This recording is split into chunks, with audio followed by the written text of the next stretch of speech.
صلاة وصيام وكذلك فرح وسرور والمتدين من تلقاه مبتسما حلوا كالنور يسعى ليعمر دنياه. السلام عليكم ورحمة الله وبركاته. بسم الله الحمد لله والصلاة والسلام على رسول الله وعلى آله وصحبه أجمعين ما بعد. വളരെ ബഹുമാനരായ സഹോദരങ്ങളെ, ഖദ് സമിയ എന്ന് തുടങ്ങുന്ന നമുക്കറിയാം 28ാമത്തെ ജുസ് സൂറത്തു മുജാദില മുതൽ സൂറത്തു തഹരീം വരെ നീണ്ടു നിൽക്കുന്ന ജുസ്. 9 ജുസുകളാണുള്ളത്. 9 ജുസുകളായിക്കൊണ്ട് 137 ആയത്തുകളാണ് ഈ ജുസുകളിൽ ഉള്ളത്. 58ാം അധ്യായം സൂറത്തു മുജാദിലയിൽ 22 ആയത്തുകളാണുള്ളത്. ഈ ആയത്തിൻ്റെ തുടക്കത്തിൽ 2 മുതൽ 4 വരെയുള്ള ആയത്തുകളിൽ പരാമർശിക്കുന്ന ഒരു വിഷയം ലിഹാറും അതിൻ്റെ അനുബന്ധ വിധിവിലക്കുകളുമായി ബന്ധപ്പെട്ട വിഷയങ്ങൾ സൂചിപ്പിക്കുന്നുണ്ട്. അറബികൾക്കിടയിൽ ഒരു മോശമായ രീതി ഉണ്ടായിരുന്നു. ഉമ്മയെ നീ എൻ്റെ ഭാര്യയെ നീ എൻ്റെ ഉമ്മയെപ്പോലെയാണ് എന്ന് പ്രഖ്യാപിക്കാം. ഉമ്മയെപ്പോലെയാണ് എന്ന് പ്രഖ്യാപിച്ചാൽ ഭാര്യയോട് സമീപിക്കേണ്ട പല സമീപന രീതിയിൽ നിന്നും ഭർത്താവിന് ഒഴിഞ്ഞു മാറി നിൽക്കാം. അപ്പോൾ ആ പ്രഖ്യാപനം നടത്തിക്കഴിഞ്ഞാൽ പിന്നീട് അത് വീണ്ടും ഭാര്യയെ ആയി തന്നെ തുടരുന്നതിൻ്റെ വിധികളുമായി ബന്ധപ്പെട്ട വിഷയമാണ് ആ ആയത്തിൻ്റെ വിശദീകരണത്തിൽ നമുക്ക് തഫ്സീറുകളിൽ കാണാൻ സാധിക്കുക. തുടർന്ന് 8ാമത്തെ ആയത്തിൽ യഹൂദികളുമായി ബന്ധപ്പെട്ട് യഹൂദികൾക്ക് ഒരു രഹസ്യ സംസാരത്തിൻ്റെ രീതി ഉണ്ടായിരുന്നു എന്നും അവർ മുസ്ലിങ്ങൾക്കിടയിൽ നിന്ന് മുസ്ലിങ്ങൾക്കെതിരെ തന്ത്രങ്ങൾ മെനയുകയാണ് എന്ന രീതി മുസ്ലിങ്ങൾക്ക് തോന്നിപ്പിക്കാൻ വേണ്ടി, ആ തെറ്റിദ്ധാരണ പരത്താൻ വേണ്ടി രഹസ്യ സംസാരം നടത്തുമെന്ന്. അപ്പോൾ ആ രഹസ്യ സംസാരങ്ങൾ ഒരു വേള കപടവിശ്വാസികളായ ആളുകൾക്കൊക്കെ ഇവർ നമുക്കെതിരെ എന്തൊക്കെയോ തന്ത്രങ്ങൾ മെനയുന്നുണ്ട് എന്ന ഭയം ഉണ്ടാക്കാൻ കാരണമാകും. അപ്പോൾ അത് നബി സല്ലല്ലാഹു അലൈഹി വസല്ലമ അവരോട് നിർത്തണമെന്ന് ആവശ്യപ്പെട്ടതുമായി ബന്ധപ്പെട്ട ആയത്തുകൾ അല്ലെങ്കിൽ അതുമായി ബന്ധപ്പെട്ട സന്ദർഭങ്ങൾ ഇവിടെ സൂചിപ്പിക്കുന്നുണ്ട്. ഇതിൽ തഫ്സീറിൽ നമുക്ക് കാണാൻ കഴിയുന്ന നമുക്ക് പരിചിതമായ ഒരു സന്ദർഭം, യഹൂദികൾ പലപ്പോഴും നബി സല്ലല്ലാഹു അലൈഹി വസല്ലം അടുത്ത് വന്ന് അസ്സലാമു അലൈക്കും എന്ന് തെറ്റിദ്ധരിപ്പിക്കുന്ന രീതിയിൽ അസ്സാമു അലൈക്കും എന്ന് പറയും. അസ്സാമു അലൈക്കും എന്ന് പറഞ്ഞാൽ നിങ്ങൾക്ക് മരണം ഉണ്ടാകട്ടെ എന്നാണ് അതിൻ്റെ ആശയം വരുന്നത്. എന്നാൽ അസ്സലാമു അലൈക്കും എന്ന് പറഞ്ഞാൽ നമുക്കറിയാം നിങ്ങൾക്ക് സമാധാനം ഉണ്ടാകട്ടെ എന്ന. ഒരിക്കൽ ആയിഷ റളിയല്ലാഹു അൻഹ ഉള്ള സമയത്ത് ഇങ്ങനെ പറയുകയും ഇത് കേട്ട സമയത്ത് ആയിഷ റളിയല്ലാഹു അൻഹക്ക് കോപം വരികയും ചെയ്തു. ആ സമയത്ത് നബി സല്ലല്ലാഹു അലൈഹി വസല്ലം പറഞ്ഞു, എന്തിനാണ് നീ കോപിക്കുന്നത്? അവരെന്നോട് അസ്സാമു അലൈക്കും എന്ന് പറഞ്ഞു. ഞാൻ വ അലൈക്കും എന്ന് പറഞ്ഞല്ലോ. എന്നോട് എന്താണ് അവർ പറഞ്ഞിട്ടുള്ളത്? വ അലൈക്കും, അത് തന്നെയാണ് നിങ്ങൾക്കുമെന്ന് ഞാൻ പറഞ്ഞല്ലോ, കോപിക്കേണ്ട ആവശ്യമില്ല എന്ന് പറഞ്ഞ സന്ദർഭം നമ്മൾ പലരും കേട്ട ഒന്നാണ്. തുടർന്ന് 8, 9 ആയത്തുകളിൽ എന്നാൽ രഹസ്യ സംസാരങ്ങൾ പലപ്പോഴും നമ്മൾ മറ്റുള്ളവർക്കിടയിൽ രഹസ്യങ്ങൾ സംസാരിക്കരുതെന്ന് പറയുമ്പോൾ രഹസ്യ സംസാരങ്ങൾ നല്ല ഉദ്ദേശത്തിനും നല്ല കാര്യത്തിനും വേണ്ടി ആകാമെന്ന സൂചന ഈ സൂറത്തിൽ നൽകുന്നുണ്ട്. അതേപോലെ തന്നെ ഈ സൂറത്തിൻ്റെ 11ാമത്തെ ആയത്തുമായി ബന്ധപ്പെട്ടുകൊണ്ട് സദസ്സിൽ പാലിക്കേണ്ടുന്ന മര്യാദകളെക്കുറിച്ച് വളരെ വിശദമായ വിശദീകരണം നൽകുന്നുണ്ട്. ഒരു സദസ്സിൽ കയറി വരുന്ന സമയത്തും അവിടെ വരുന്ന ആളുകൾക്ക് സൗകര്യം ചെയ്തു കൊടുക്കുന്ന പ്രാധാന്യത്തെക്കുറിച്ചൊക്കെ ആ ആയത്തിൽ പരാമർശിക്കുന്നുണ്ട്. അതേപോലെ തന്നെ 22ാമത്തെ ആയത്തിൽ അവസാന ഭാഗത്ത് അള്ളാഹുവിനെയും റസൂലിനെയും എതിർക്കുന്ന എതിർ കക്ഷികളോട് ശത്രു മനോഭാവത്തോടുകൂടി അല്ലെങ്കിൽ ഇസ്ലാമിനെ തകർക്കാൻ വേണ്ടി പ്രയത്നിക്കുന്ന ആളുകളുമായി കൊണ്ട് വിശ്വാസികൾക്ക് ഉണ്ടാകുന്ന സമീപനം എങ്ങനെയാകണമെന്നും ഈ സൂറത്തിൽ സൂചിപ്പിക്കുന്നുണ്ട്. ഇത്രയും വിഷയങ്ങൾ സൂറത്ത് മുജാദിലയിൽ സൂചിപ്പിക്കുന്നുണ്ട്. അടുത്ത സൂറത്തിലേക്ക് പോവാണ്. അടുത്ത സൂറത്ത് ഹഷറാണ്. സൂറത്ത് ഹഷറിൽ 24 ആയത്തുകളാണുള്ളത്. അതിൻ്റെ ആയത്തിൻ്റെ ആദ്യ ഭാഗത്തിൻ്റെ അല്ലെങ്കിൽ ആദ്യത്തെ ആയത്തിൻ്റെ വിശദീകരണത്തിൻ്റെ അവസാന ഭാഗങ്ങളിൽ അല്ലെങ്കിൽ ആ വിശദീകരണത്തിൽ സൂചിപ്പിക്കുന്നത് യഹൂദികൾക്ക് ജൂതന്മാർക്ക് എന്തുകൊണ്ടാണ് റസൂൽ സല്ലല്ലാഹു അലൈഹി വസല്ലമയോട് വിയോജിപ്പുണ്ടായത് അല്ലെങ്കിൽ എതിർപ്പുണ്ടാവാൻ കാരണം എന്താണ്. അത് ചുരുക്കി വായിക്കണം, നമുക്ക് മനസ്സിലാവും യഥാർത്ഥത്തിൽ അവസാനമായി പ്രവാചകൻ വരാനുണ്ട് എന്ന് ജൂതന്മാർക്കായിരുന്നാലും അതേപോലെ തന്നെ ക്രിസ്ത്യാനികൾക്കും അവരുടെ പ്രവാചകന്മാരുടെ വചനങ്ങളിൽ നിന്ന് സൂചന ഉണ്ടായിരുന്നു. എന്നാൽ യഹൂദികൾ പലപ്പോഴും പ്രതീക്ഷിച്ചത് ഞങ്ങൾക്കിടയിൽ നിന്ന് വരുമെന്നായിരുന്നു. പക്ഷേ അറബികൾക്കിടയിൽ നിന്ന് അത് വന്നത് അവരിൽ റസൂലുള്ളാഹി സ്വല്ലല്ലാഹു അലൈഹി വസല്ലമയോട് വിയോജിപ്പും വിരോധവും തുടക്കത്തിൽ തന്നെ ഉണ്ടാകാൻ കാരണമായി എന്ന് നമുക്ക് പഠനങ്ങൾ നടത്തുമ്പോൾ മനസ്സിലാകും. ആ വിഷയം ഒന്നാമത്തെ ആയത്തുമായി ബന്ധപ്പെട്ട് വിശദീകരിക്കുന്ന തഫ്സീറുകൾ കാണാൻ കഴിയും. ഇനി 6 മുതൽ 8 വരെയുള്ള വചനങ്ങളിൽ ഗനീമത്ത് സ്വത്തും അതേപോലെ ഫൈ എന്ന് പറയുന്ന സ്വത്തുമായി ബന്ധപ്പെട്ടുള്ള വിഷയങ്ങൾ സൂചിപ്പിക്കുന്നുണ്ട്. ഗനീമത്ത് നമുക്കറിയാം, എല്ലാവർക്കും സുപരിചിതമാണ്. യുദ്ധ മുതലായി ലഭിക്കുന്ന സ്വത്തുക്കൾക്കാണ് ഗനീമത്ത് സ്വത്ത് എന്ന് പറയുക. എന്നാൽ ഫൈ എന്ന് പറയുന്നത് യുദ്ധം നടക്കാതെ തന്നെ ശത്രുക്കൾ ഉപേക്ഷിച്ചു പോകുന്ന, യുദ്ധം നടന്നിട്ടില്ല, യുദ്ധത്തിന്റെ ഒരു പ്രതിസന്ധിയോ പ്രയാസമോ നേരിട്ടിട്ടില്ല, എന്നാൽ ശത്രുക്കൾ എന്ത് ചെയ്തു? അവരെ സ്വത്ത് ഉപേക്ഷിച്ച് നാട് വിടുകയും അത് ഒഴിവാക്കുന്നു. അങ്ങനെ കിട്ടുന്ന സ്വത്ത് ഗനീമത്ത് സ്വത്ത് പോലെയല്ല അത് വീതിക്കേണ്ടത്.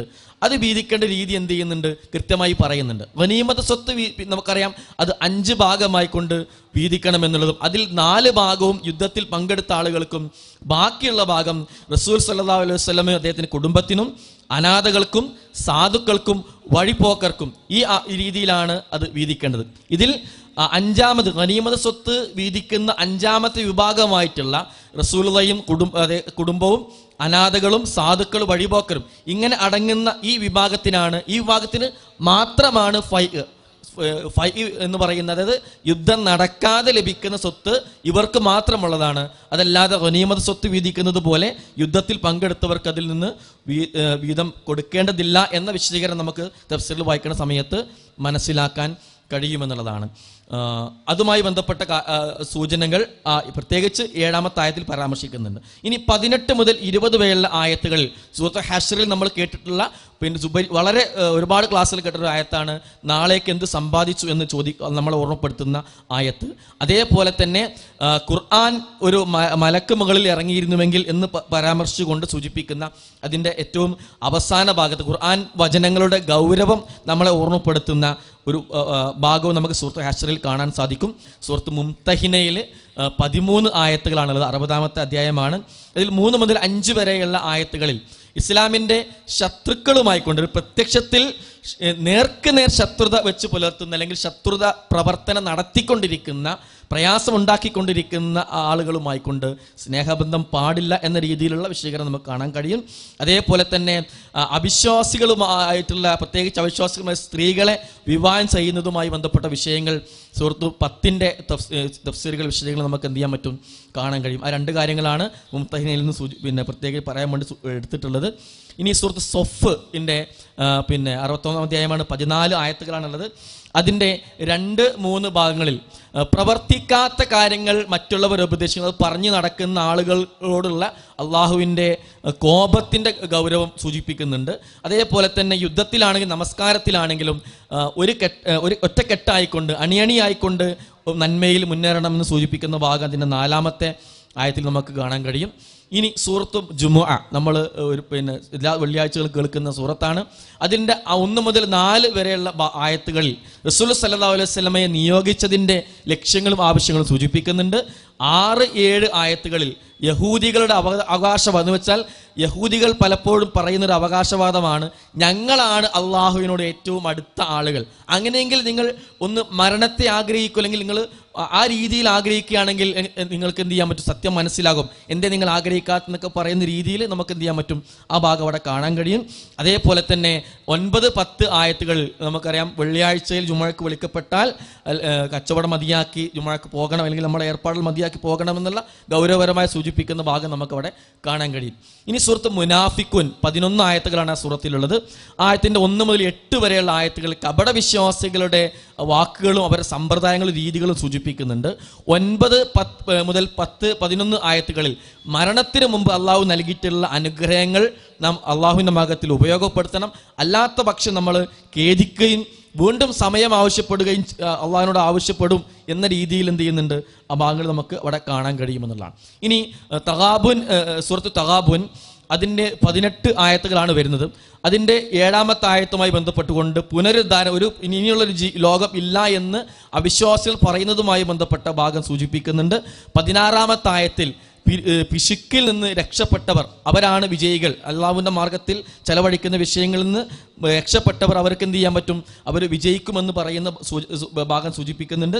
അതേപോലെ തന്നെ 17-ാമത്തെ ആയത്തുമായി ബന്ധപ്പെട്ട് നമുക്കറിയാം അള്ളാഹുവിൻ്റെ മാർഗത്തിൽ ചെലവഴിക്കുന്നത് അത് ഇരട്ടിയായി ലഭിക്കുമെന്ന് സൂചനയും നമുക്ക് 17-ാമത്തെ ആയത്തിൽ കാണാൻ കഴിയും.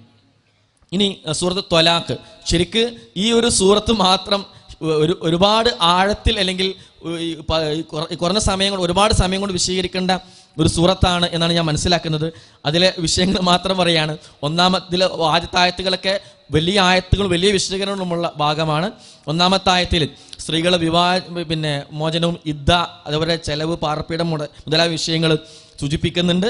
രണ്ടാമത്തെ ആയത്തിൽ അവരെ മടക്കിയെടുക്കുന്നതും അത് സാക്ഷി മുഖാന്തരമാകണമെന്നുള്ള വിഷയങ്ങളും ത്വലാഖിൻ്റെ രീതികളൊക്കെ രണ്ടാമത്തെ ആയത്തുമായി ബന്ധപ്പെട്ട വിഷയങ്ങൾ നമുക്ക് എന്ത് ചെയ്യാൻ പറ്റും, കാണാൻ കഴിയും. 4-5 ആയത്തുകളിൽ മരണപ്പെട്ട ആളുകളുടെ അല്ലെങ്കിൽ ഭർത്താവ് മരണപ്പെട്ട സ്ത്രീകളുടെ ഇതാണ് കൊടുത്തിട്ടുള്ളത്. ഭർത്താവ് എന്നുള്ള വിട്ടുപോയതാണ്. ഭർത്താവ് മരണപ്പെട്ട സ്ത്രീകളുടെ ഇദ്ദയുമായി ബന്ധപ്പെട്ട കാര്യങ്ങൾ സൂചിപ്പിക്കുന്നുണ്ട്. 6-ാമത്തെ ആയത്തിൽ ഗർഭവതികൾക്കും അതേപോലെ തന്നെ പാലൂട്ടുന്ന സ്ത്രീകൾക്കും ചെലവിന് കൊടുക്കുന്നതുമായി ബന്ധപ്പെട്ട വിശദീകരണങ്ങൾ നമുക്ക് കാണാൻ കഴിയും. അതേപോലെ തന്നെ 8-9 ആയത്തുകളിൽ അതിൻ്റെ അവസാന ഭാഗങ്ങളിൽ നമുക്ക് കാണാൻ കഴിയുന്നൊരു കാര്യം, അള്ളാഹുവിൻ്റെ കൽപ്പന ധിക്കരിച്ച സമുദായങ്ങൾക്ക് അവരുടെ പരിണിത ഫലവുമായി ബന്ധപ്പെട്ട വിശദീകരണം നമുക്കവിടെ കാണാൻ കഴിയുമെന്നുള്ളതാണ്. ഇനി ഏറ്റവും അവസാനത്തെ സൂറത്താണ്, എൻ്റെ ജുസുവിൻ്റെ ഏറ്റവും അവസാനത്തെ സൂറത്താണ് സൂറത്ത് തഹ്രീം. 12 ആയത്തുകളാണ്.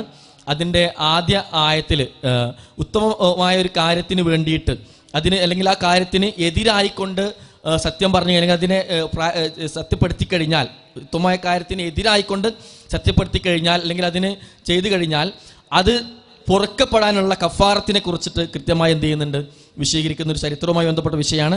ഇനി അതേപോലെ തന്നെ അതിൻ്റെ 6-ാമത്തെ വിഷയത്തിൽ സത്യവിശ്വാസികൾ അവരുടെ കുടുംബത്തിനെയും നരകത്തിൽ നിന്ന് രക്ഷപ്പെടുത്താൻ വേണ്ടി പരലോക വിജയത്തിന് വേണ്ടി പ്രയത്നിക്കണം, അതിൽ ഗൗരവം കാണിക്കണമെന്ന വിഷയം നമുക്ക് കാണാൻ കഴിയും.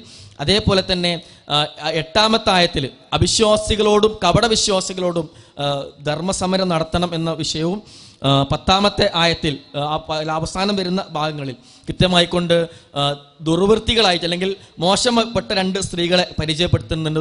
നൂഹ് നബി അലൈഹി സ്വലാമയുടെ ഭാര്യയും അതേപോലെ തന്നെ ലൂത്ത് നബി അലൈഹി സ്വലാമയുടെ പത്നിമാരെ കുറിച്ചൊന്നും പരിചയപ്പെടുത്തുന്നുണ്ട്. എന്നാൽ ഏറ്റവും അവസാന ഭാഗത്ത് ഏറ്റവും സർവൃത്തകളായിട്ടുള്ള മാതൃകയായിട്ടുള്ള 2 സ്ത്രീകളെ പരിചയപ്പെടുത്തുന്നുണ്ട്. ഒന്ന് ഫിർഔനിൻ്റെ ഭാര്യ ആയിഷ റളിയല്ലാഹുവിനെ കുറിച്ചിട്ടാണ്, മറ്റൊന്ന് മറിയം ബീവി റളിയല്ലാഹുവിനെ കുറിച്ചിട്ടാണ്. ഈ രീതിയിൽ നമുക്ക് എന്ത് ചെയ്യാൻ പറ്റും, കാര്യങ്ങൾ ഈ സൂറത്തിൽ കാണാൻ കഴിയും. ഇത്രയുമാണ് ഈ കുറഞ്ഞ സമയത്തിനുള്ളിൽ പരമാവധി മുഷിപ്പിക്കാതെ അല്ലെങ്കിൽ സംക്ഷിപ്തമായിക്കൊണ്ട് ആയത്തുകളും ഒക്കെ വിശദീകരണം പറയാതെ അവതരിപ്പിക്കാൻ ശ്രമിച്ചിട്ടുണ്ട്. കാര്യങ്ങൾ മനസ്സിലാക്കിയിട്ടുണ്ടാവും എന്ന് വിചാരിക്കുന്നു. അസ്സലാമു അലൈക്കും വറഹ്മത്തുള്ളാഹി വബറകാതുഹു.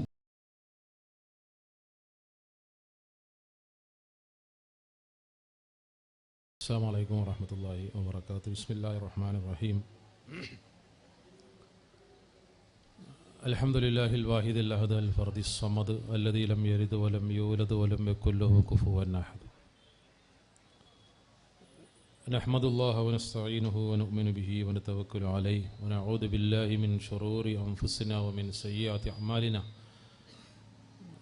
മൻ യഹ്ദില്ലാഹു ഫഹുവൽ മുഹ്തദി വമൻ യുദ്ലിൽ ഫലൻ തജിദ ലഹു വലിയ്യൻ മുർഷിദാ. അല്ലാഹുമ്മ സ്വല്ലി അലാ മുഹമ്മദിൻ വഅലാ ആലി മുഹമ്മദ് കമാ സ്വല്ലൈത വബാറക്ത അലാ ഇബ്രാഹീമ വഅലാ ആലി ഇബ്രാഹീം ഇന്നക ഹമീദും മജീദ്. യാ അയ്യുഹല്ലദീന ആമനു തഖുല്ലാഹ ഹഖ തുഖാതിഹി വലാ തമൂതുന്ന ഇല്ലാ വഅൻതും മുസ്ലിമൂൻ. ബഹുമാനരായ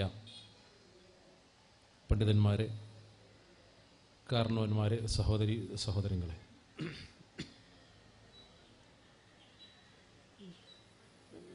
ഇവിടെ പരാമർശിക്കപ്പെട്ട ജുസിയിലെ ഏറ്റവും പ്രധാനപ്പെട്ട വിഷയങ്ങളെക്കുറിച്ചുള്ള സംക്ഷിപ്തമായ സൂചനകളാണ് നേരത്തെ ഷഹീർ വട്ടം ഇവിടെ അവതരിപ്പിച്ചത്. ഈ ജുസുവുമായി ചേർന്ന് നിൽക്കുന്ന 2 വിഷയങ്ങൾ, ആ വിഷയങ്ങൾക്ക് രണ്ടിനും സമകാലികമായി വളരെ പ്രാധാന്യമുള്ള വിഷയം കൂടിയാണ്. ഖുർആൻ അതുമായി ബന്ധപ്പെട്ട് പറഞ്ഞ കാര്യങ്ങൾ ആധുനിക ലോകത്ത് വലിയ ചർച്ചയായി കൊണ്ടിരിക്കുന്ന 2 വിഷയങ്ങളാണ്. ഒന്ന് യഹൂദികളെ കുറിച്ചാണ്, മറ്റൊന്ന് അതുമായി ചേർന്ന് നിൽക്കുന്ന സിയോണിസം എന്ന് പറയുന്ന സയണിസ്റ്റ് മൂവ്മെന്റിനെ കുറിച്ചാണ്. ലോകത്ത് ഇന്ന് നിലനിൽക്കുന്ന പ്രബലമായ 3 മതവിഭാഗങ്ങളുണ്ട്. ഒന്ന് ഇസ്ലാമാണ്, മറ്റൊന്ന് ക്രിസ്ത്യാനിറ്റി എന്നറിയപ്പെടുന്ന ക്രിസ്തുമതമാണ്, മൂന്നാമത്തേത് ജുദായിസം എന്ന പേരിൽ വിളിക്കുന്ന യഹൂദമതമാണ്. ഈ 3 മതക്കാരും ഒരേപോലെ അവകാശപ്പെടുന്ന ഒരു കാര്യം, ഞങ്ങൾ ഇബ്രാഹിം നബിയുടെ മില്ലത്തിലാകുന്നതാണ്. ഇബ്രാഹിമി മില്ലത്ത് എന്നത് വിശുദ്ധ ഖുർആൻ നേർക്കുനേരെ സൂചിപ്പിച്ചൊരു പദമാണ്, മില്ലത്ത് ഇബ്രാഹിം. അപ്പോൾ നബി സല്ലല്ലാഹു അലൈഹി വസല്ലം വരുന്ന സമയത്ത് മക്കയിലുണ്ടായിരുന്ന ആളുകളും പറഞ്ഞിരുന്നു, ഞങ്ങൾ ഇബ്രാഹിം നബിയുടെ വഴിയിലാകുന്നു. മുസ്ലിങ്ങൾ ഇബ്രാഹിം എന്ന് വിളിക്കുമ്പോൾ ക്രൈസ്തവരായ ആളുകൾ എബ്രഹാം എന്ന് വിളിക്കും. യഹൂദരാണെങ്കിൽ എബ്രഹാം എന്ന് അഭിസംബോധന ചെയ്യും. മാകാന ഇബ്രാഹിമു യഹൂദിയൻ വലാ നസ്രാനിയൻ വലാകിൻ കാന ഹനീഫൻ മുസ്ലിമൻ എന്ന് ഖുർആൻ തിരുത്തിയത് ഈ ചർച്ച എല്ലാ കാലത്തും ഉണ്ടായത് കൊണ്ട് തന്നെയാണ്. ഞങ്ങൾ ഇബ്രാഹിം നബിയുടെ മില്ലത്തിലാകുന്നു എന്ന് വ്യാജമായ അവകാശവാദം ഉന്നയിച്ച ആളുകൾ ചരിത്രത്തിൽ എല്ലാ കാലത്തും ഉണ്ടായിട്ടുണ്ട്. ഇവിടെ ഏതാണ്ട് 3500 വർഷത്തെ പാരമ്പര്യമുണ്ട് എന്ന് പറയുന്ന യഹൂദമതവിശ്വാസികൾ, അവരുമായി ബന്ധപ്പെട്ട് ചില പരാമർശങ്ങൾ നമ്മൾ ഈ ജുസിൽ കണ്ടു.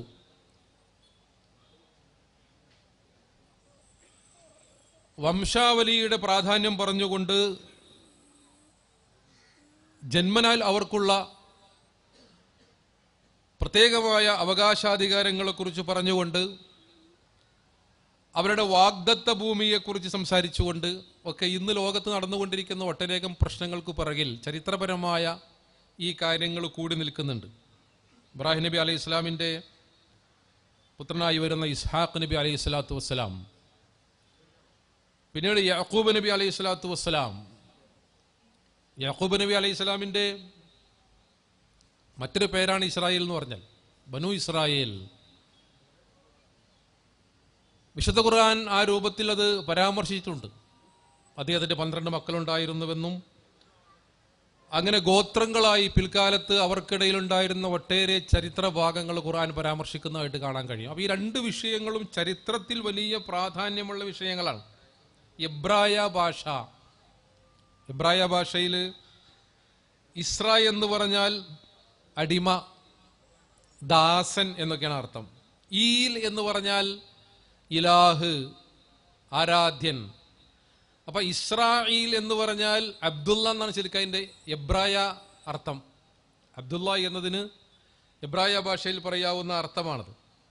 ബനു ഇസ്രായേൽ എന്ന് പറയുന്നത് യാക്കൂബ് നബി അലൈഹി സ്വലാമിൻ്റെ സന്താന പരമ്പരയാണ് എന്ന് ഖുർആൻ വിശദീകരിക്കുന്നുണ്ട്.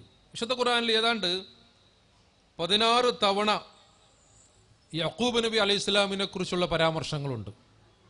എന്ന് പറഞ്ഞാൽ ഖുർആൻ പ്രത്യേകമായി എടുത്തു പറഞ്ഞൊരു പ്രവാചകനാണ്.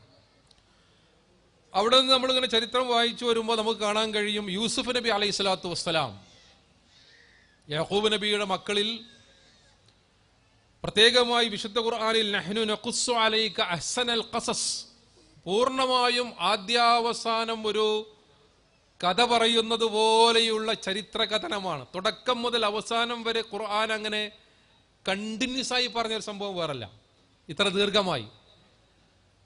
അതതിൻ്റെ ഓരോ സ്റ്റെപ്പിലും അങ്ങനെ പറഞ്ഞു.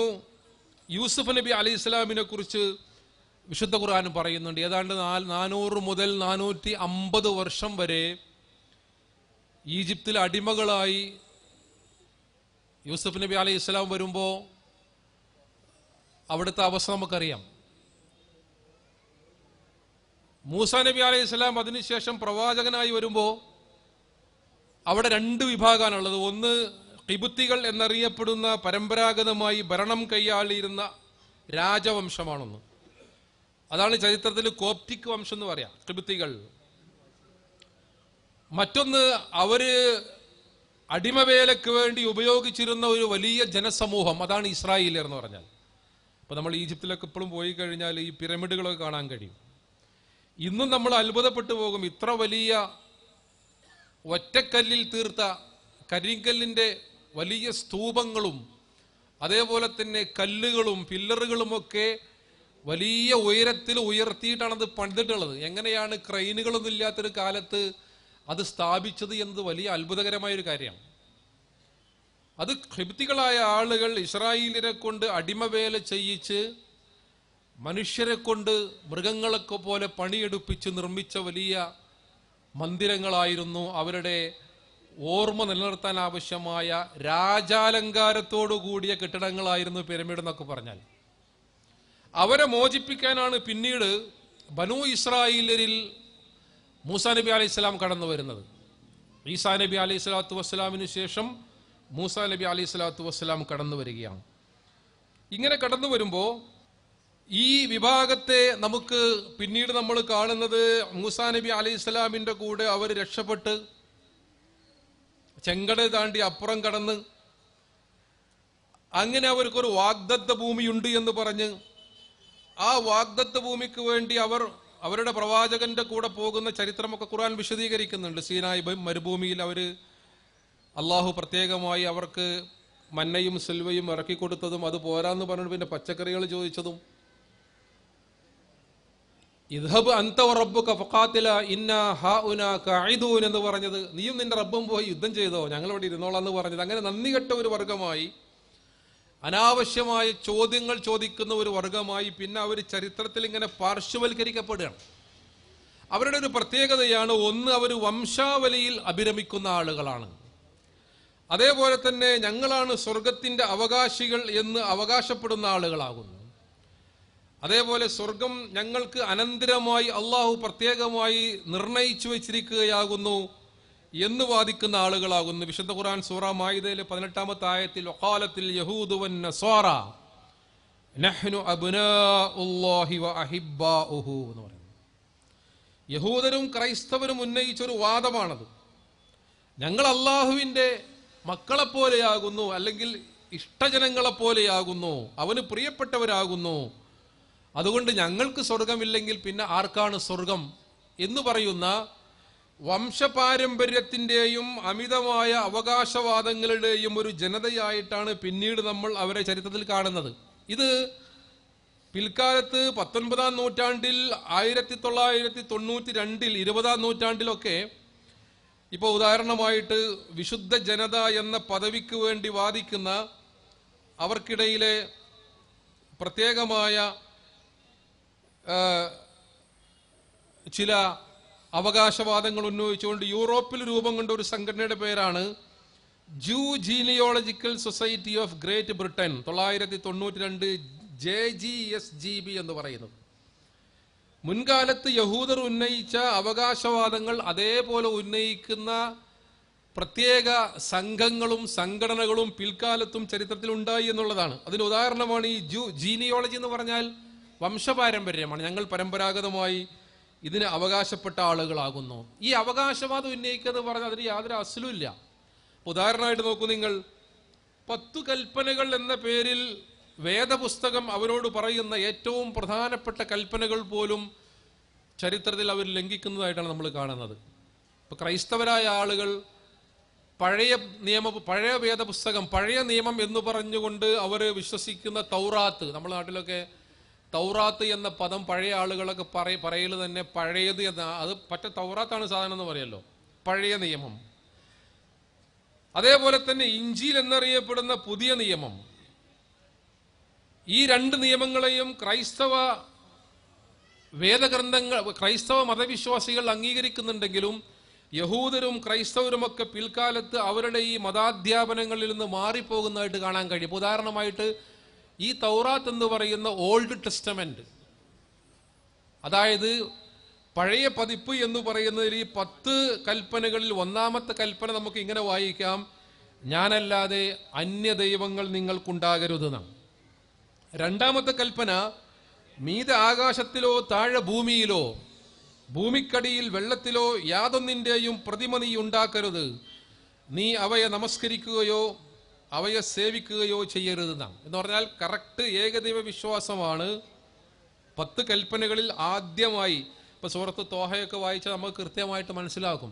മൂസാ നബി അലൈഹി സ്വലാം തൂരിസീനാ പർവ്വതത്തിന്റെ മുകളിൽ വഹി സ്വീകരിക്കാൻ ചെല്ലുന്ന സമയത്ത് നീ ഫഖ്ലഅന അലൈക ഇന്നക ബിൽ വാദിൽ മുഖദ്ദസി തുവ വഅന ഇഖ്തർതുക ഫസ്തമിഅ ലിമാ യൂഹാ ഇന്നനി അനല്ലാഹു ലാ ഇലാഹ ഇല്ലാ അന ഫഅ്ബുദ്നി വഅഖിമിസ് സ്വലാത്ത ലിദിക്രി. അതാണ് ആദ്യത്തെ വഹി. ചെരുപ്പൊക്കെ അഴിച്ചു വെച്ചിട്ട് ഇത് വിശുദ്ധമായ തുവാ താഴ്വരയാകുന്നു, ഞാൻ പറയുന്നത് സശ്രദ്ധം കേൾക്കുക, ഇന്നനി അനല്ലാഹു ലാ ഇലാഹ ഇല്ലാ അന ഫഅ്ബുദ്നി, ഞാൻ അല്ലാഹു ആകുന്നു. മൂസാ നബി അലൈഹി സ്വലാമുമായി നേരിട്ടുള്ള സംസാരമാണ്. ഇതിൽ ആദ്യം കൊടുത്ത വഹി എന്താ? ലാ ഇലാഹ ഇല്ലാ അന ഫഅ്ബുദ്നി വഅഖിമിസ് സ്വലാത്ത ലിദിക്രി. രണ്ടാമത്തെ നമസ്കാരം. അപ്പോൾ ഒന്നാമത്തേത് ഏകദൈവാരാധനയുടെ, അതാണ് ഈ 10 കൽപ്പനകളിൽ ആദ്യത്തേത് വരുന്നത്.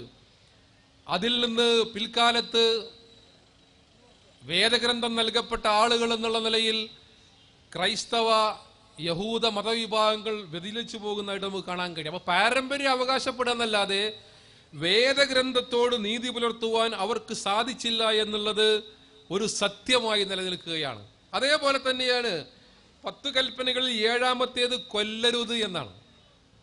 ആധുനിക ലോകത്ത് നടന്ന കൂട്ടക്കൊലകളുടെ മുഴുവൻ ചരിത്രമെടുത്ത് പരിശോധിച്ചാൽ അതിനു പിറകിലെ മുഴുവൻ തലച്ചോറും യഹൂദ മതവിശ്വാസികളാണ് എന്ന് കാണുവാൻ കഴിയും. അതിന് നേതൃത്വം കൊടുത്തവരിൽ പലരും ക്രൈസ്തവ വിശ്വാസികളാണെന്ന് കാണുവാൻ കഴിയും. ഞാൻ പറഞ്ഞത് വംശാവലി അവകാശപ്പെടുക എന്നല്ലാതെ വേദഗ്രന്ഥവുമായി ചേർന്ന് നിൽക്കുവാൻ അവർക്ക് സാധിച്ചില്ല എന്നുള്ളത് വേദം നൽകപ്പെട്ട ആളുകളുടെ ഏറ്റവും വലിയ അപജയമായി ഖുർആൻ എടുത്തു പറയുന്നുണ്ട്. വലാ തകൂനു കല്ലദീന ഊതുൽ കിതാബ മിൻ ഖബ്ൽ എന്ന് ഖുർആൻ പറഞ്ഞതാ. നിങ്ങൾക്ക് മുമ്പ് വേദഗ്രന്ഥം നൽകപ്പെട്ട ആളുകൾക്ക് സംഭവിച്ചു പോയ ഒരുപാട് പോരായ്മകളുണ്ട്, അപജയങ്ങളുണ്ട്, നിങ്ങൾ അതേപോലെ ആകരുതെന്നാണ്. അതിലൊക്കെ ചേർത്ത് വായിക്കുവാൻ നമുക്ക് കഴിയും. 8ാമത്തെ കൽപ്പന വ്യഭിചരിക്കരുത് എന്നാണ്. 9ാമത്തെ കൽപ്പന അതേപോലെ തന്നെ കള്ളസാക്ഷ്യം പറയാൻ പാടില്ല എന്നാണ്. അതേപോലെ തന്നെ 10ാമത്തെ കൽപ്പനയോട് മോഷ്ടിക്കരുത് എന്നാണ്. കള്ളസാക്ഷ്യം പാടില്ല, അപരനെ കൊലപ്പെടുത്തുവാൻ പാടില്ല, വ്യഭിചാരൻ പാടില്ല, ഭൂമിയിൽ കുഴപ്പമുണ്ടാക്കുവാൻ പാടില്ല, ഏകദൈവത്തെ മാത്രമേ ആരാധിക്കുവാൻ പാടുള്ളൂ എന്നൊക്കെ പറയുന്ന 10 കമാൻഡ്മെന്റ്സ് എന്ന് ചരിത്രത്തിൽ വിഖ്യാതമായി അറിയപ്പെടുന്ന വേദപുസ്തകത്തിലെ ഈ കൽപ്പനകളിൽ നിന്ന് അവർ അകന്നുപോയി എന്നതാണ് പിന്നീട് നാം ഇന്നേ വരെയുള്ള യഹൂദ മതവിശ്വാസികളുടെ ചരിത്രം പഠിച്ചാൽ മനസ്സിലാവുക. പിന്നെ പറഞ്ഞതുപോലെ വിശുദ്ധ ഭൂമി, വിശുദ്ധ ജനത, വാഗ്ദത്ത ഭൂമി എന്നൊക്കെയുള്ള അവകാശവാദങ്ങൾ ഇപ്പൊ സാധാരണയായിട്ട് ഇസ്രായേൽ എന്നോ ഫലസ്തീൻ എന്നോ പ്രയോഗിക്കുന്നതിനേക്കാളൊക്കെ യഹൂദ മതവിശ്വാസികളായ ആളുകൾ പറയാറുള്ള പദപ്രയോഗം വാഗ്ദത്ത ഭൂമി എന്നാണ്. എന്തിനാ ഈ വാഗ്ദത്ത ഭൂമി എന്ന് പറയുന്നത്? വാഗ്ദത്ത ഭൂമി എന്ന് പറയുമ്പോൾ ലോകത്തിന്റെ വിവിധ രാജ്യങ്ങളിൽ പരന്നു കിടക്കുന്ന യഹൂദ മതവിശ്വാസികളെ ഒരൊറ്റ പദാവലിയിൽ കോർക്കാൻ കഴിയുന്ന ഒരു പദമാണത്. നമുക്കിതാ ഒരു വാഗ്ദത്ത ഭൂമിയുണ്ട്, അത് നമുക്ക് യഹോവ വാഗ്ദാനം ചെയ്തതാണ്. ആ വാഗ്ദത്ത ഭൂമിയിലേക്ക് നിങ്ങൾ വരൂ എന്ന് പറയുന്ന ഒരൈക്യാഹ്വാനത്തിന്റെ, ഒരു ആവേശാഹ്വാനത്തിന്റെ പശ്ചാത്തലം കൂടി അതിനുണ്ട് എന്ന് നമ്മൾ മനസ്സിലാക്കണം. ഇനി വേദഗ്രന്ഥങ്ങളുടെ കാര്യത്തിൽ ഇപ്പൊ തോറ എന്നവർ വിളിക്കുന്ന തൗറാത്ത്, അത് ഇസ്രായേൽ ജനസമൂഹം ലിഖിത നിയമങ്ങളുടെ സാരാംശമായി, സമാഹാരമായി അംഗീകരിക്കുന്ന വേദപുസ്തകമാണ്. അതേപോലെ തന്നെ വാചികമായി നിയമങ്ങൾ ക്രോഡീകരിച്ച തൽമൂദ് അവർ വേദഗ്രന്ഥമായി അംഗീകരിക്കുന്നുണ്ട്. അങ്ങനെ ലിഖിതമായ നിയമങ്ങളുടെ സാരാംശവും വാചികമായ നിയമങ്ങളുടെ സാരാംശവും ഉൾക്കൊള്ളുന്ന തോറയും തെൽമൂദും അവർ വേദഗ്രന്ഥങ്ങളായി, നിയമ ഉപദേശങ്ങളായി അംഗീകരിക്കുമ്പോൾ തന്നെ പ്രധാനമായ 3 വിഭാഗക്കാർ ഇന്ന് ലോകത്ത് അവർക്കിടയിലുണ്ട്. ഒന്ന്, ഈ തോറയുടെയും തെൽമൂദിന്റെയും ഒക്കെ അധ്യാപനങ്ങൾ അക്ഷരാർത്ഥത്തിൽ പിൻപറ്റുന്ന സാധാരണയായി ഓർത്തഡോക്സ് യഹൂദന്മാർ എന്ന് വിളിക്കുന്ന വിഭാഗമാണത്. രണ്ടാമത്തേത് 19-ാം നൂറ്റാണ്ടിൽ ജർമ്മനിയിലൊക്കെ രൂപം കൊണ്ട നവീകരണവാദികളായ ആളുകൾ, അവർ ഈ തോറയും തെൽമുദും ഒക്കെ അംഗീകരിക്കുമെങ്കിലും അവർ പറയുന്നത് അതിലൊക്കെ മനുഷ്യന്മാരുടെ കൈകടത്തലുകൾ കടന്നുകൂടിയിട്ടുണ്ട്, അതിൽ പ്രക്ഷിപ്തമായ വചനങ്ങളുണ്ട്, അതുകൊണ്ട് കാലാനുസൃതമായ പരിഷ്കാരങ്ങൾ അതിനാവശ്യമാണ്, വേദഗ്രന്ഥത്തിലെ എല്ലാ കാര്യങ്ങളെയും അങ്ങനെ അക്ഷരം പ്രതി അനുസരിക്കേണ്ടതില്ല എന്ന് പറയുന്ന നവീകരണവാദികളായ ആളുകൾ. മൂന്നാമത്തേത് ഇവർക്ക് രണ്ടിനുമിടയിലുള്ള മിതവാദികളായ ആളുകൾ. വിശുദ്ധ ഖുർആൻ ഈ വിഭാഗത്തെ അഭിസംബോധന ചെയ്തുകൊണ്ട് അഹ്ലു കിതാബ് എന്ന അർത്ഥത്തിൽ യഹൂദന്മാരെയും ക്രൈസ്തവരെയും ഏതാണ്ട് 30ഓളം സ്ഥലങ്ങളിൽ നേർക്കുനേരെ വിളിക്കുന്നുണ്ട്. 30 സ്ഥലങ്ങളിൽ അഹ്ലു കിതാബ് എന്നുള്ള പരാമർശമുണ്ട്. 6ഓളം സ്ഥലങ്ങളിൽ ഖുർആൻ യാ അഹ്ലൽ കിതാബ് എന്ന് നേർക്കുനേരെ അഭിസംബോധന ചെയ്തിട്ടുണ്ട്. അതിൽ ഏറ്റവും പ്രധാനമായ ഒന്ന് ഖുൽ യാ അഹ്ലൽ കിതാബ് തആലൗ ഇലാ കലിമത്തിൻ സവാഇൻ ബൈനനാ വബൈനകും അല്ലാ നഅ്ബുദ ഇല്ലല്ലാഹ് വലാ നുശ്രിക ബിഹി ഷൈഅൻ. നമുക്കും നിങ്ങൾക്കുമിടയിൽ ഒരു തർക്കമില്ലാത്തൊരു വിഷയമുണ്ട്. വിശുദ്ധ ഖുർആൻ അവരോട് പറയാണ്, നമുക്കും നിങ്ങൾക്കുമിടയിൽ ഒരു തർക്കവുമില്ലാത്ത ഒരു വിഷയം. സൂറ ആലു ഇമ്രാനിലെ 64-ാമത്തെ വചനം, സവാഇൻ ബൈനനാ വബൈനകും അല്ലാ നഅ്ബുദ ഇല്ലല്ലാഹ്. ഈ പ്രപഞ്ചത്തിന്റെ സൃഷ്ടാവായ, ഏകനായ, ആരാധ്യനായ, സകലമാന സൃഷ്ടിജാലങ്ങളെയും സൃഷ്ടിക്കുകയും പരിപാലിക്കുകയും ചെയ്യുന്ന സാക്ഷാൽ ആരാധ്യൻ, അതാണ് അൽ ഇലാഹ് എന്ന് പറഞ്ഞാൽ. അള്ളാഹു എന്ന് പറയുന്ന പദത്തിന് അറബിയിൽ നമ്മൾ പറയും, അതിന് മലയാളത്തിൽ കൊടുക്കാവുന്ന ഏറ്റവും നല്ല ഒരു അർത്ഥം സാക്ഷാൽ ആരാധ്യൻ എന്നാണ്. സാക്ഷാൽ ആരാധ്യൻ ആരാണോ അവൻ. സാധാരണ മുസ്ലിങ്ങളൊക്കെ ഈ അള്ളാഹു എന്ന് പറഞ്ഞ് പൊതുവിൽ പ്രസംഗിക്കുമ്പോൾ മുസ്ലിങ്ങളല്ലാത്ത ആളുകൾ പലപ്പോഴും തെറ്റിദ്ധരിച്ചു പോകാറുണ്ട്, അത് അവരുടെ ഒരു ദൈവമാകുന്നു, അറേബ്യയിൽ മാത്രം ഉദയം ചെയ്ത മുഹമ്മദ് നബി കൊണ്ടുവന്ന ഒരു ദൈവമാകുന്നു, മുസ്ലിങ്ങൾക്ക് ആരാധിക്കാൻ മാത്രമുള്ള ഒരു ദൈവമാകുന്നു. അല്ല, തആലൗ, തആൽ നമ്മൾ പറയില്ല, തആലൗ ഇലാ കലിമത്തിൻ സവാഇൻ ബൈനനാ വബൈനകും അല്ലാ നഅ്ബുദ ഇല്ലല്ലാഹ്. ആ ആരാധനയല്ലാതെ മറ്റാരെയും ആരാധിക്കുവാൻ പാടില്ല എന്ന ഒരു കോമൺ പ്ലാറ്റ്ഫോം നമുക്കിടയിലുണ്ട്. അങ്ങോട്ട് നിങ്ങൾ വരൂ എന്ന് പറയുന്ന വിശുദ്ധ ഖുർആനിലെ സൂറ ആലു ഇമ്രാനിലെ 64-ാമത്തെ ആയത്ത്, യാ അഹ്ലൽ കിതാബ് ലിമ തക്ഫുറൂന ബിആയാതില്ലാഹി വഅൻതും തശ്ഹദൂൻ. സൂറ ആലു ഇമ്രാനിലെ തന്നെ 70-ാമത്തെ ആയത്ത്, നിങ്ങൾ അതിന് സാക്ഷ്യം വഹിക്കുന്നവരാണ്, പിന്നെ എന്തിനാണ് നിങ്ങൾ അതിനെ നിഷേധിക്കുന്നത്? അതേപോലെ തന്നെ സൂറ അൽ മാഇദയിലെ 68-ാമത്തെ ആയത്ത്, ഖുൽ യാ അഹ്ലൽ കിതാബ് ലസ്തും അലാ ഷൈഇൻ ഹത്താ തുഖീമുത് തൗറാത്ത വൽ ഇൻജീൽ വമാ ഉൻസില ഇലൈക്കും മിർ റബ്ബിക്കും. പറയുക പ്രവാചകരെ, വേദക്കാരായ ആളുകളെ വിളിച്ചുകൊണ്ട് പറയുക, തൗറാത്തും ഇൻജീലും നിങ്ങൾക്ക് നിങ്ങൾ രക്ഷിതാവെങ്കിൽ നിന്ന് അവൻ അവതരിപ്പിക്കപ്പെട്ട സന്ദേശങ്ങളും നിങ്ങൾ നേരാംവണ്ണം നിലനിർത്തുമെന്ന് നിങ്ങൾ അംഗീകരിക്കുക. അതുവരെ നിങ്ങൾ അത് അംഗീകരിക്കുന്നത് വരെ നിങ്ങൾക്ക് യാതൊരു അടിസ്ഥാനവുമില്ല എന്ന് വിശുദ്ധ ഖുർആൻ പറയണം. അപ്പോ ഖുർആൻ അവരെ അഭിസംബോധന ചെയ്തുകൊണ്ട് പറയുന്ന കാര്യത്തിന് സാക്ഷീകരണമായി, അടിത്തറയായി, അതിന് ദലീലായി പറയുന്നത് അവരുടെ വേദഗ്രന്ഥത്തിൽ അവരോട് പറഞ്ഞ കാര്യങ്ങൾ തന്നെയാകുന്നു. ഇനി നോക്കൂ നിങ്ങൾ, ഇതിന്റെ അടുത്തൊരു ഭാഗം എന്ന് പറയുന്നത്, അങ്ങനെ കാലം കഴിഞ്ഞുപോയി, ഇസ്രായേലിന്റെ ചരിത്രം അങ്ങനെ തുടർന്നു പോവുകയാണ്. പല കാരണങ്ങളാൽ അവർ ലോകത്തിന്റെ പല ഭാഗങ്ങളിലേക്ക് വിന്യസിക്കപ്പെട്ടു. മുഹമ്മദ് നബി സല്ലല്ലാഹു അലൈഹി വസല്ലം വരുമ്പോൾ മദീനയിൽ 40% യഹൂദന്മാരാണ്.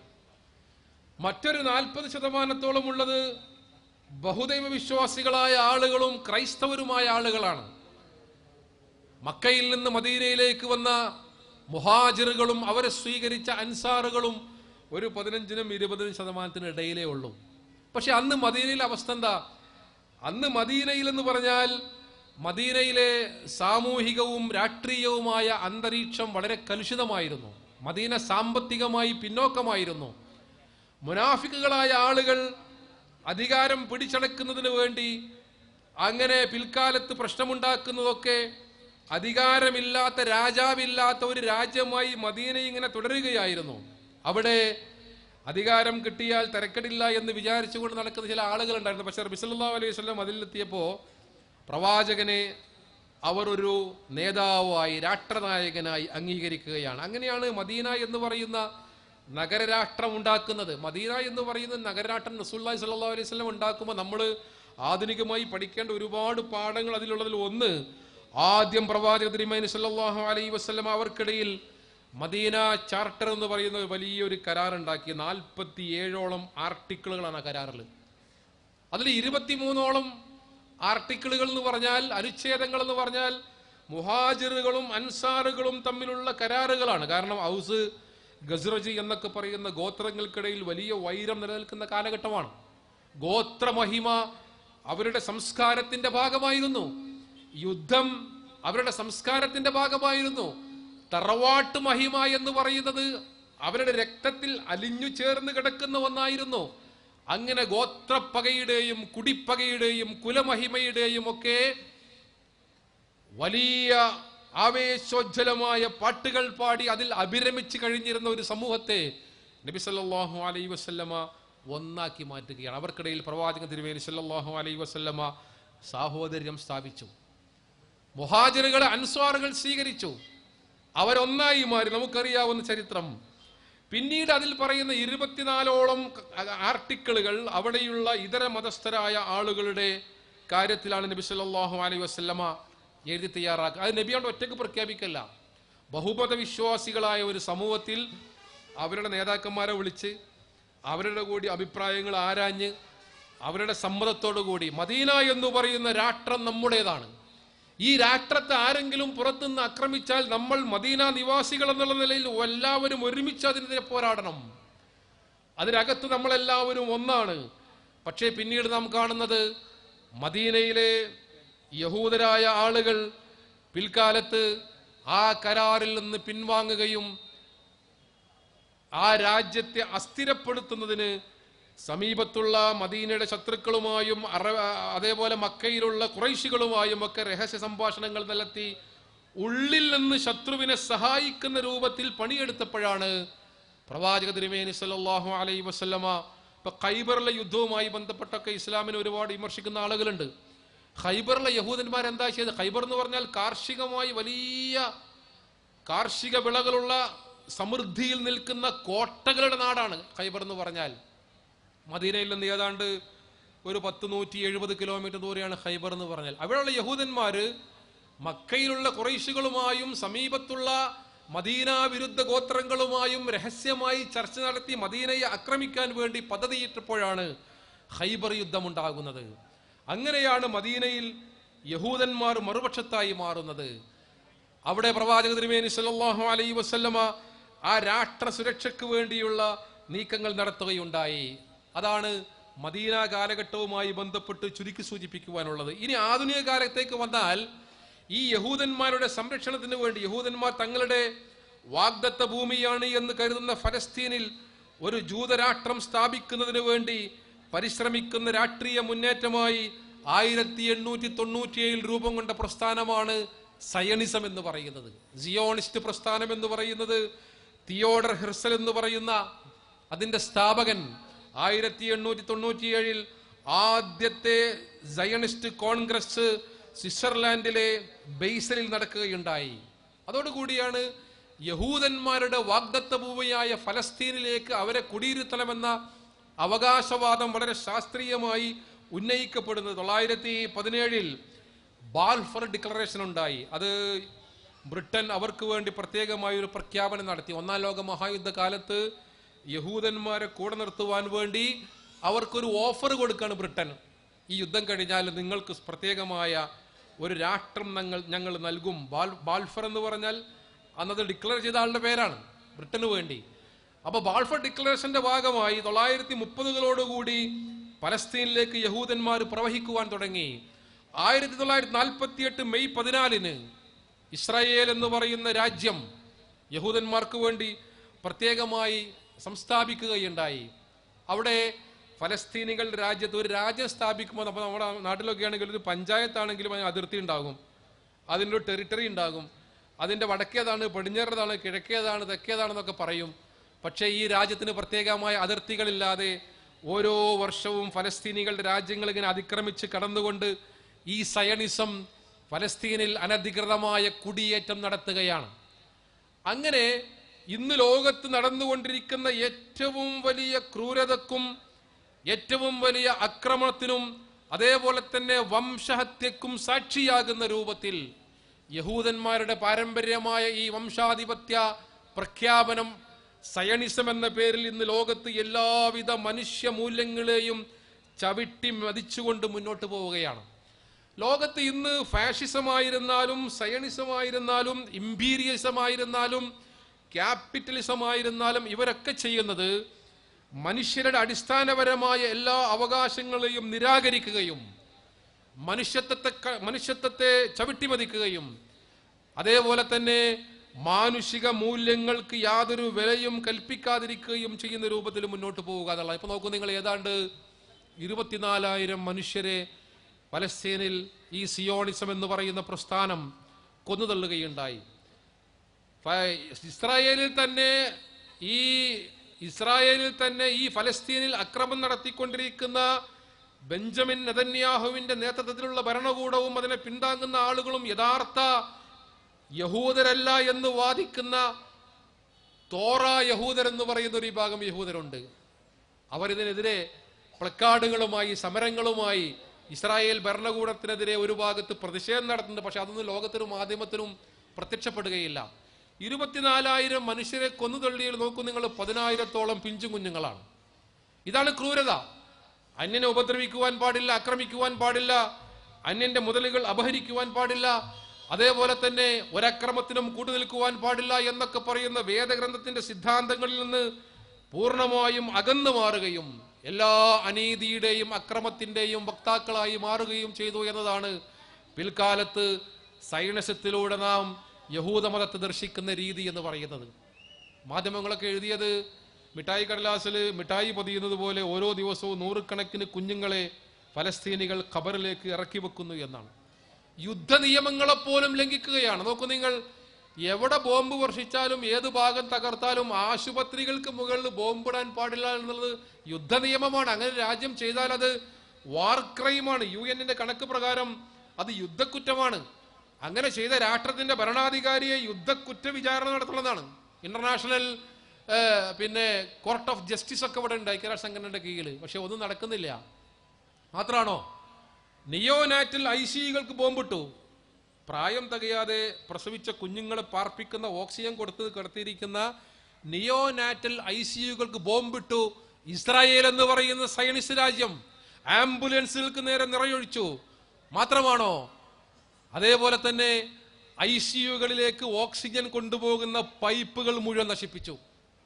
ഇത്രമേൽ വലിയ യുദ്ധക്കുറ്റങ്ങൾ നടത്തിക്കൊണ്ട്, ക്രൂരമായ പ്രവർത്തനങ്ങൾ നടത്തിക്കൊണ്ട് ലോകത്ത് ഇന്ന് മുന്നേറിക്കൊണ്ടിരിക്കുന്ന ഏറ്റവും വലിയൊരു ഭീകര പ്രസ്ഥാനമായി സയണിസം വളർന്നു പന്തലിച്ചിരിക്കുന്നു എന്നത് നമ്മെ നെട്ടിപ്പിക്കേണ്ടുന്ന ഒരു വസ്തുത. റസൂലുള്ളാഹി സ്വല്ലല്ലാഹു അലൈഹി വസല്ലം യുദ്ധ നിയമങ്ങൾ പറഞ്ഞു, നിങ്ങൾ വൃദ്ധന്മാരെയും പ്രായം ചെന്ന ആളുകളെയും വൃദ്ധകളെയും ഒന്നും കൊലപ്പെടുത്താൻ പാടില്ല, കുഞ്ഞുങ്ങളെ കൊലപ്പെടുത്താൻ പാടില്ല, മരം കായ്ക്കുന്ന മരങ്ങൾ മുറിക്കാൻ പാടില്ല, ശുദ്ധജലം നിങ്ങൾ മലിനമാക്കാൻ പാടില്ല, ആരാധനാലയങ്ങളിൽ ധ്യാനനിമഗ്നരായിരിക്കുന്ന പുരോഹിതന്മാരെയും പാതിരിമാരെയും നിങ്ങൾ ഉപദ്രവിക്കുവാൻ പാടില്ല എന്ന് 1400 വർഷങ്ങൾക്ക് മുമ്പ് പ്രവാചകൻ നടത്തിയ ഡിക്ലറേഷൻ ഓഫ് ഹ്യൂമൻ റൈറ്റ്സ്. എത്ര കൊല്ലായി? 14 നൂറ്റാണ്ടായി. 948 ഡിസംബർ 10 ഐക്യരാഷ്ട്ര സംഘടന കൂടിയിട്ട് ഒരു മനുഷ്യാവകാശ പ്രഖ്യാപനം നടത്തി. ഇപ്പറയുന്ന യഹൂദ രാഷ്ട്രവും ഇപ്പറയുന്ന ഡെമോക്രസിയുടെ വലിയ അപ്പോസ്തലന്മാരായി ചമയുന്ന അമേരിക്കയും അവർക്ക് സപ്പോർട്ടായി നിൽക്കുന്ന ബ്രിട്ടനും അതേപോലെ തന്നെ വീറ്റോ പവറുള്ള മറ്റു രാജ്യങ്ങളും ഒക്കെ കൂടി ചേർന്ന് നടപ്പിലാക്കിയത് ഇനി യുദ്ധം ഉണ്ടാവാൻ പാടില്ല, ഇനി മനുഷ്യന്മാർ കൊല്ലപ്പെടാൻ പാടില്ല, എല്ലാവരും സമാധാനത്തോടു കൂടി ജീവിക്കട്ടെ. അതുകൊണ്ട് declaration of human rights 948 December 10. ഈ കഴിഞ്ഞ ഡിസംബർ 10 നമ്മൾ ആഘോഷിച്ചു.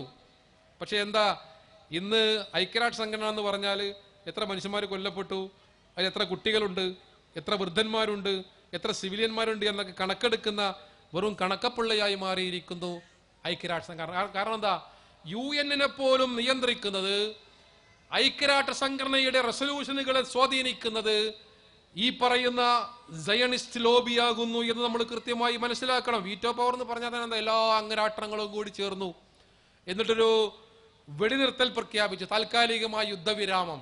എല്ലാ രാജ്യങ്ങളും അംഗീകരിച്ചാലും അമേരിക്കയും ബ്രിട്ടനും പോലെയുള്ള വീറ്റോ പവറുള്ള രാജ്യങ്ങൾ വന്നിട്ട് പറയും ഞങ്ങൾ അതിനെ വീറ്റോ ചെയ്തിരിക്കുന്നു.